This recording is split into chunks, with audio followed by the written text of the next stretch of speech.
two composers of the week this week. We have Robert and Clara Schumann. They were husband and wife, and they were both really famous composers, really great performers, and their music is just wonderful.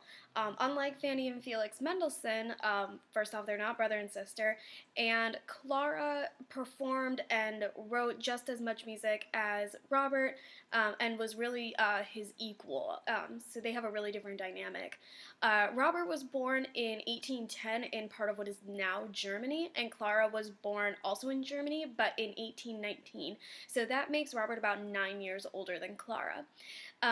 Robert's father was a publisher and a writer and a bookseller, so Robert grew up with this great love of books.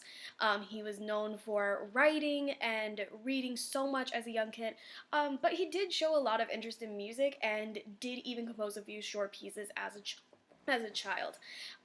His father was really encouraging of him in music, but he died in 1826 when Robert was only 16, and so Robert kind of fell off a little bit there, and eventually he went to go study law because everyone else in his family was pressuring him to go into something that was going to pay really well and support the rest of his family.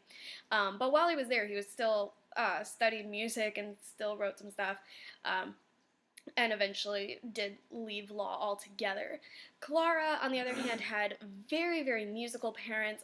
Her mother was a singer, her father was a piano teacher, and he even wrote method books about how to learn and play the piano.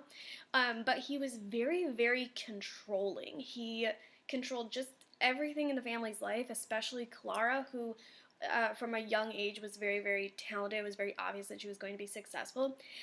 He made her practice for about 3 hours every single day on the piano. And she often had to give up studying other things like math or science in order to get in all of this practice time.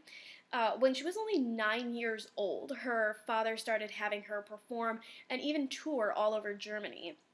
And at one of these performances, Robert Schumann was there, and this was at the time that he was trying to study law, but he was so impressed by Clara's playing that he decided he wanted to take lessons from her father and learn how to play as well as she did. So he actually started taking lessons from her father and started living in their house. So Clara and Robert kind of got to know each other that way. From 1831 to 1832, Clara went on tour again, and she met a famous poet and writer named Johann Wolfgang von Goethe, who she set a lot of his music, or set a lot of his poems to music, and she also met the violin kind of star of the day, Nicholas Paganini, and they both just absolutely adored her playing. Every single critic that heard her play said, like, this is the artist of the decade, she's incredible, and she was just so well loved. She was already famous as a child, whereas Robert was just a little bit more subdued.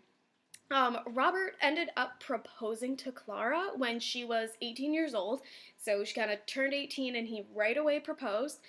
She accepted right away, and they were known to have a really great relationship, but her father was really, really against the marriage. Just because he wanted Clara to be a musician doesn't mean that he wanted her to marry a musician. He was still really worried that Robert wasn't going to be able to provide for her, that she wasn't going to live a very good life or have very much money. He was very against it.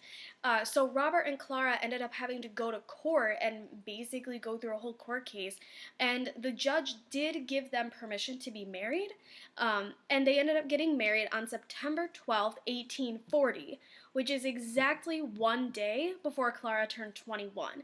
At the age of 21, she could have just married Robert without her father's permission, but they were so anxious to get married, and they had gone through this whole struggle with the court that they got married right away.